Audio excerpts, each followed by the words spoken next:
The Wind in the Willows. 2. The Open Road. "Ratty," said the mole suddenly, one bright summer morning. "If you please, I want to ask you a favor." The rat was sitting on the riverbank, singing a little song. He had just composed it himself, so he was very taken up with it, and would not pay proper attention to Mole or anything else.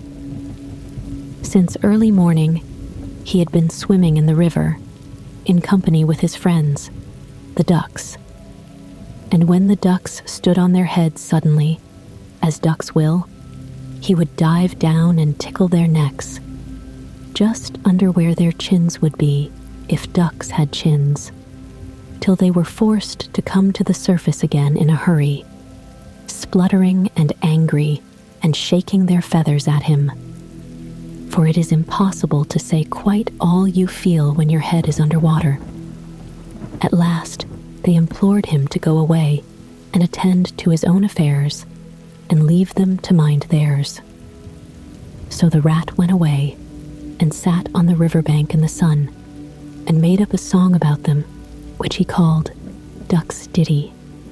All along the backwater, through the rushes tall, ducks are a-dabbling, up tails all, ducks' tails, drakes' tails, yellow feet a-quiver, yellow bills all out of sight, busy in the river, slushy green undergrowth, where the roach swim. Here we keep our larder, cool and full and dim, everyone for what he likes. We like to be heads down, tails up, dabbling free, high in the blue above swifts, whirl and call. We are down a-dabbling, up tails all. I don't know that I think so very much of that little song, Rat, observed the mole cautiously. He was no poet himself, and didn't care who knew it, and he had a candid nature. Nor don't the ducks neither, replied the rat cheerfully. They say, why can't fellows be allowed to do what they like, when they like, and as they like, instead of other fellows sitting on banks and watching them all the time and making remarks and poetry and things about them? What nonsense it all is. That's what the ducks say. So it is, said the mole, with great heartiness. No, it isn't, cried the rat indignantly. Well then, it isn't, replied the mole soothingly. But what I wanted to ask you was, won't you take me to call on Mr. Toad? I've heard so much about him, and I do so want to make his acquaintance. Why, certainly, said the good-natured rat, jumping to his feet and dismissing poetry from his mind for the day. Get the boat out, and we'll paddle up there at once. It's never the wrong time to call on Toad. Early or late, he's always the same fellow. Always good-tempered, always glad to see you, always sorry when you go. He must be a very nice animal, observed the mole, as he got into the boat and took the sculls, while the rat settled himself comfortably in the stern. He is indeed the best of animals, replied Rat. So simple, so good-natured, and so affectionate. Perhaps he's not very clever. We can't all be geniuses, and it may be that he is both boastful and conceited. But he has got some great qualities, has Toady. Rounding a bend in the river, they came in sight of a handsome, dignified old house of mellowed red brick, with well-kept lawns reaching down to the water's edge. There's Toad Hall, said the rat, and that creek on the left, where the notice board says, Private, no landing allowed, leads to his boathouse, where we'll leave the boat. The stables are over there to the right. That's the banqueting hall you're looking at now. Very old, that is. Toad is rather rich, you know, and this is really one of the nicest houses in these parts, though we never admit as much to Toad. They glided up the creek, and the mole shipped his sculls as they passed into the shadow of a large boathouse, Here they saw many handsome boats, slung from the crossbeams or hauled up on a slip, but none in the water, and the place had an unused and a deserted air. The rat looked around him. "I understand," said he. "Boating is played out. He's tired of it and done with it. I wonder what new fad he has taken up now. Come along and let's look him up. We shall hear all about it quite soon enough." They disembarked and strolled across the gay flower-decked lawns in search of Toad, whom they presently happened upon resting in a wicker garden chair with a preoccupied expression of face and a large map spread out on his knees. "Hooray!" he cried, jumping up on seeing them. "This is splendid." He shook the paws of both of them warmly, never waiting for an introduction to the mole. "How kind of you," he went on, dancing round them. "I was just going to send a boat down the river for you, Ratty, with strict orders that you were to be fetched up here at once, whatever you were doing. I want you badly, both of you. Now what will you take? Come inside and have something. You don't know how lucky it is you're turning up just now." "Let's sit quiet a bit, Toady," said the rat, throwing himself into an easy chair, while the mole took another by the side of him and made some civil remark about Toad's delightful residence. "Finest house on the whole river," cried Toad boisterously. "Or anywhere else, for that matter," he could not help adding. Here the rat nudged the mole. Unfortunately, the toad saw him do it and turned very red. There was a moment's painful silence. Then Toad burst out laughing. "All right, Ratty," he said. "It's only my way, you know. And it's not such a very bad house, is it? You know, you rather like it yourself. Now look here, let's be sensible. You are the very animals I wanted. You've got to help me. It's most important." "It's about your rowing, I suppose," said the rat with an innocent air. "You're getting on fairly well, though you splash a good bit still. With a great deal of patience and any quantity of coaching, you may—" "Oh, pooh, boating," interrupted the toad in great disgust. "Silly, boyish amusement. I've given that up long ago. Sheer waste of time, that's what it is. It makes me downright sorry to see you fellows, who ought to know better, spending all your energies in that aimless manner. No, I've discovered the real thing, the only genuine occupation for a lifetime. I propose to devote the remainder of mine to it, and can only regret the wasted years that lie behind me, squandered in trivialities. Come with me, dear Ratty, and your amiable friend also, if he will be so very good, just as far as the stable yard, and you shall see what you shall see." He led the way to the stable yard accordingly, the rat following with a most mistrustful expression. And there, drawn out of the coach house into the open, they saw a gypsy caravan, shining with newness, painted a canary yellow, picked out with green and red wheels. "There you are," cried the toad, straddling and expanding himself. "There's real life for you, embodied in that little cart. The open road, the dusty highway, the heath, the common, the hedgerows, the rolling downs, camps, villages, towns, cities, here today, up and off to somewhere else tomorrow. Travel, change, interest, excitement, the whole world before you, and a horizon that's always changing. And mind, this is the very finest cart of its sort that was ever built, without any exception. Come inside and look at the arrangements. Planned 'em all myself, I did." The mole was tremendously interested and excited, and followed him eagerly up the steps and into the interior of the caravan. The rat only snorted and thrust his hands deep into his pockets, remaining where he was.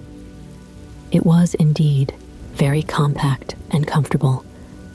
Little sleeping bunks, a little table that folded up against the wall, a cooking stove, lockers, bookshelves, a bird cage with a bird in it, and pots, pans, jugs, and kettles of every size and variety. "All complete," said the toad triumphantly, pulling open a locker. "You see, biscuits, potted lobster, sardines, everything you can possibly want. Soda water here, baccy there, letter paper, bacon, jam, cards, and dominoes. You'll find," he continued, as they descended the steps again, "you'll find that nothing whatever has been forgotten when we make our start this afternoon." "I beg your pardon," said the rat slowly, as he chewed a straw. "But did I overhear you say something about we and start and this afternoon?" "Now, you dear good old Ratty," said Toad imploringly, "don't begin talking in that stiff and sniffy sort of way, because you know you've got to come.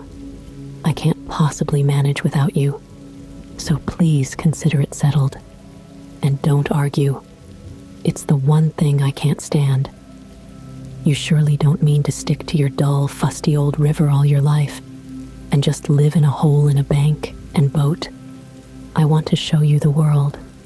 I'm going to make an animal of you, my boy." "I don't care," said the rat doggedly. "I'm not coming, and that's flat. And I am going to stick to my old river and live in a hole and boat as I've always done. And what's more, Mole's going to stick to me and do as I do. Aren't you, Mole?" "Of course I am," said the mole loyally. "I'll always stick to you, Rat, and what you say is to be, has got to be. All the same, it sounds as if it might have been, well, rather fun, you know," he added wistfully. Poor Mole. The life adventurous was so new a thing to him, and so thrilling. And this fresh aspect of it was so tempting.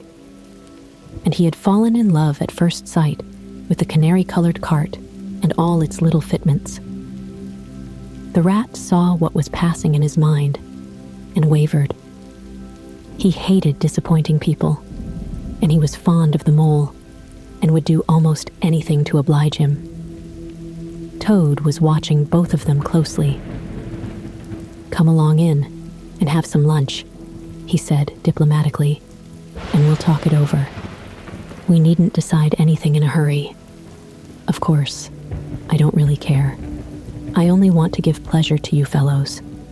Live for others. That's my motto in life." During luncheon, which was excellent, of course, as everything at Toad Hall always was, the toad simply let himself go.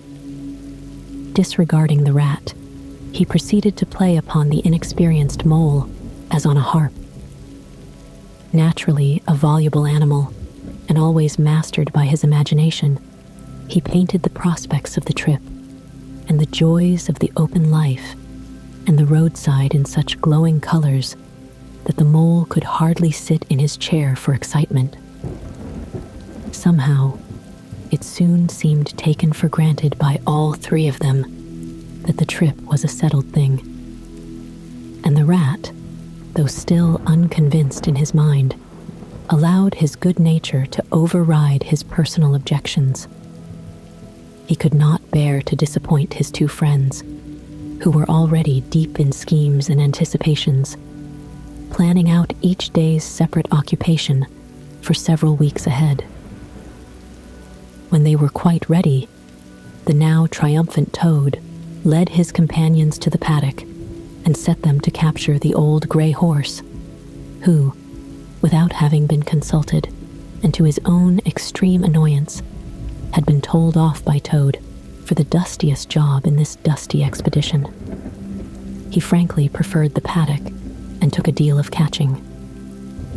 Meantime, Toad packed the lockers still tighter with necessaries and hung nosebags, nets of onions, bundles of hay, and baskets from the bottom of the cart.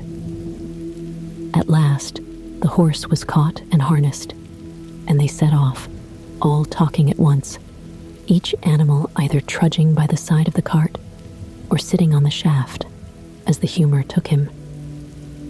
It was a golden afternoon. The smell of the dust they kicked up was rich and satisfying. Out of thick orchards on either side the road, birds called and whistled to them cheerily. Good-natured wayfarers passing them gave them "good day" or stopped to say nice things about their beautiful cart. And rabbits, sitting at their front doors in the hedgerows, held up their forepaws and said, "Oh my, oh my, oh my." Late in the evening, tired and happy and miles from home, they drew up on a remote common far from habitations, turned the horse loose to graze, and ate their simple supper sitting on the grass by the side of the cart. Toad talked big about all he was going to do in the days to come, while stars grew fuller and larger all around them, and a yellow moon, appearing suddenly and silently from nowhere in particular, came to keep them company and listen to their talk. At last, they turned into their little bunks in the cart, and Toad, kicking out his legs, sleepily said, "Well, good night, you fellows. This is the real life for a gentleman. Talk about your old river." "I don't talk about my river," replied the patient rat. "You know I don't, Toad. But I think about it," he added pathetically in a lower tone. "I think about it all the time." The mole reached out from under his blanket, felt for the rat's paw in the darkness, and gave it a squeeze. "I'll do whatever you like, Ratty," he whispered. "Shall we run away tomorrow morning, quite early, very early, and go back to our dear old hole on the river?" "No, no, we'll see it out," whispered back the rat. "Thanks awfully, but I ought to stick by Toad till this trip is ended. It wouldn't be safe for him to be left to himself. It won't take very long. His fads never do. Good night." The end was indeed nearer than even the rat suspected. After so much open air and excitement, the Toad slept very soundly, and no amount of shaking could rouse him out of bed next morning. So the mole and rat turned to, quietly and manfully, and while the rat saw to the horse and lit a fire and cleaned last night's cups and platters and got things ready for breakfast, the mole trudged off to the nearest village, a long way off, for milk and eggs and various necessaries the Toad had, of course, forgotten to provide. The hard work had all been done, and the two animals were resting, thoroughly exhausted, by the time Toad appeared on the scene, fresh and gay. Remarking what a pleasant, easy life it was they were all leading now, after the cares and worries and fatigues of housekeeping at home. They had a pleasant ramble that day, over grassy downs and along narrow bylanes, and camped, as before, on a common. Only this time, the two guests took care that Toad should do his fair share of work. In consequence, when the time came for starting next morning, Toad was by no means so rapturous about the simplicity of the primitive life, and indeed attempted to resume his place in his bunk, whence he was hauled by force.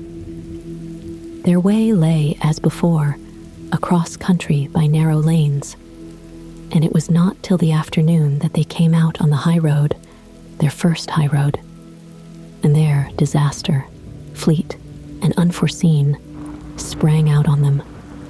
Disaster momentous indeed to their expedition, but simply overwhelming in its effect on the after career of Toad. They were strolling along the high road easily, the mole by the horse's head, talking to him, since the horse had complained that he was being frightfully left out of it, and nobody considered him in the least.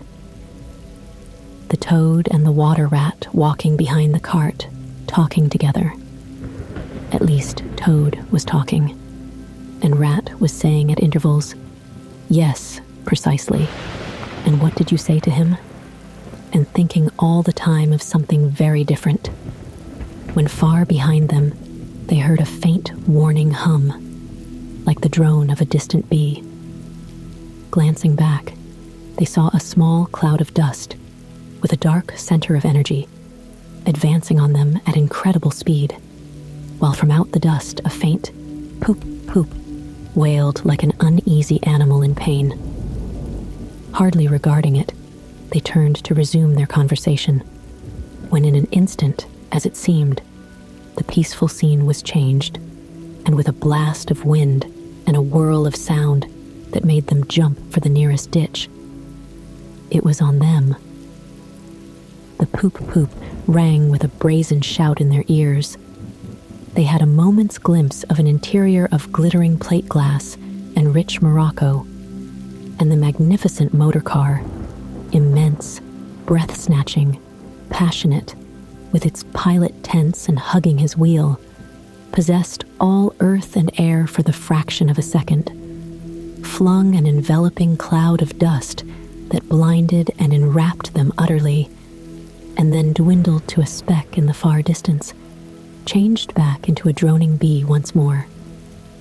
The old gray horse, dreaming, as he plodded along, of his quiet paddock in a new raw situation such as this, simply abandoned himself to his natural emotions, rearing, plunging, backing steadily, in spite of all the mole's efforts at his head, and all the mole's lively language directed at his better feelings.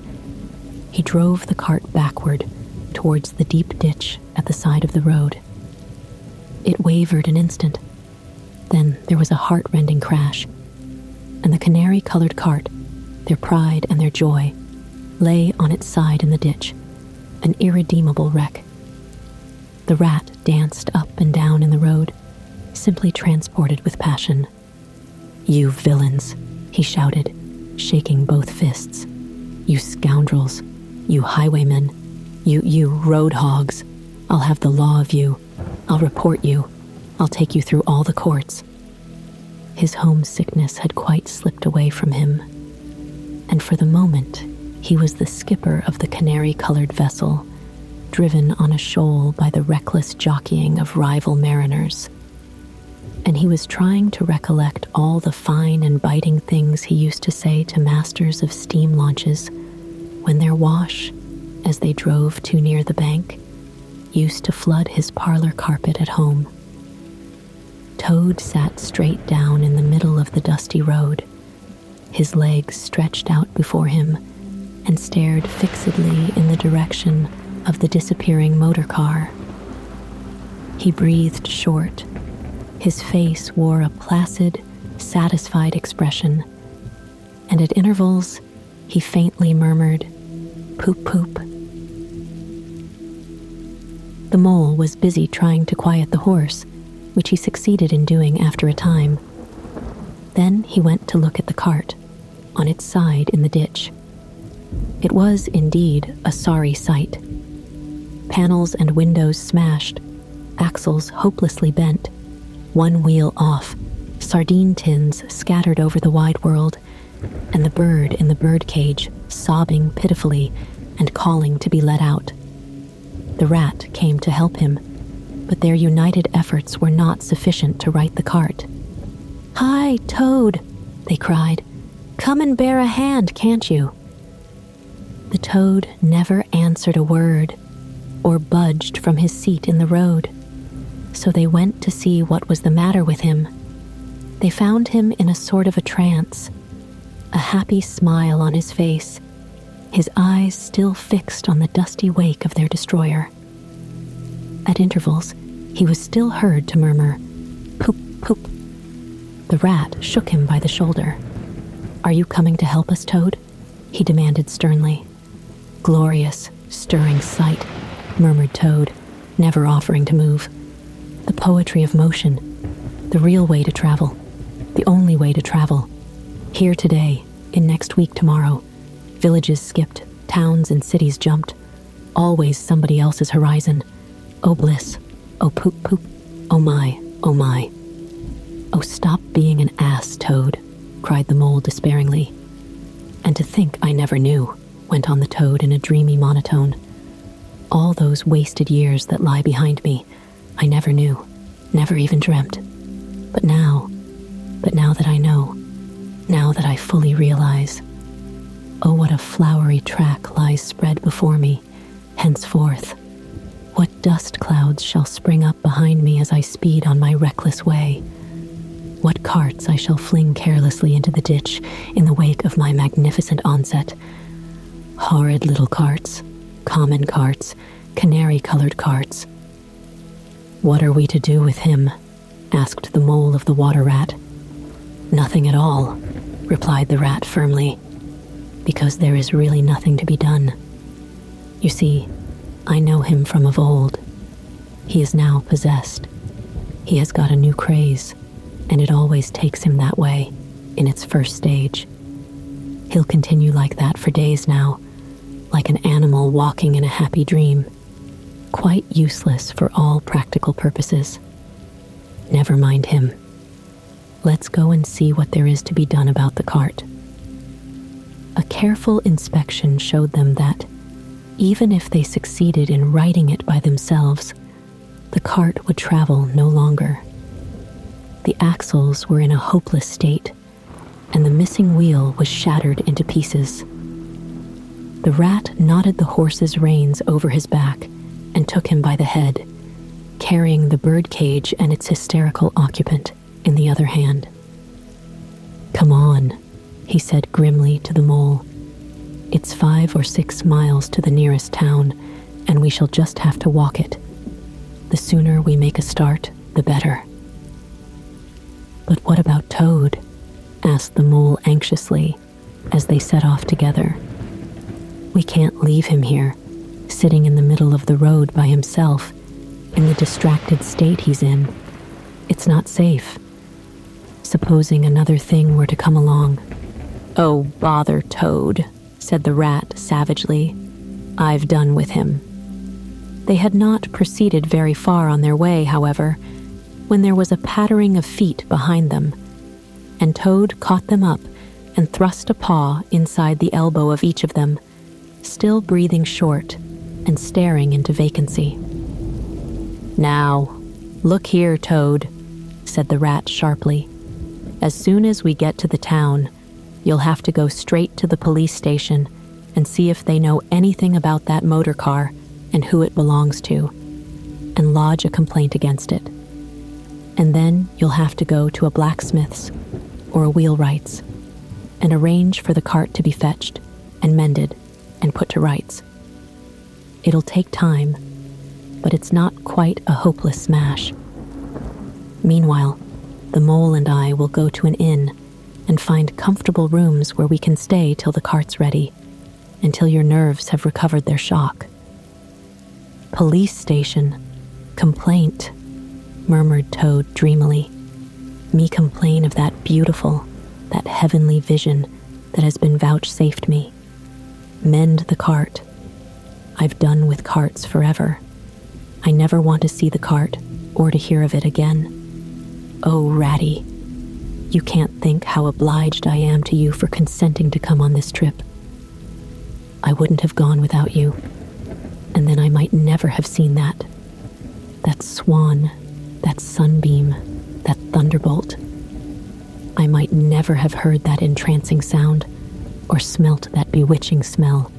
I owe it all to you, my best of friends. Come on, he said. We shall just have to walk it. The rat turned from him in despair. You see what it is? He said to the mole, addressing him across Toad's head. He's quite hopeless. I give it up. When we get to the town, we'll go to the railway station, and with luck, we may pick up a train there that'll get us back to Riverbank tonight. And if ever you catch me going a-pleasuring with this provoking animal again. He snorted, and during the rest of that weary trudge, addressed his remarks exclusively to Mole. On reaching the town, they went straight to the station and deposited Toad in the second-class waiting room, giving a porter 2 pence to keep a strict eye on him. They then left the horse at an inn stable and gave what directions they could about the cart and its contents. Eventually, a slow train having landed them at a station not very far from Toad Hall, they escorted the spellbound, sleepwalking Toad to his door, put him inside it, and instructed his housekeeper to feed him, undress him, and put him to bed. Then they got out their boat from the boathouse, sculled down the river home, and at a very late hour sat down to supper in their own cozy riverside parlor, to the rat's great joy and contentment.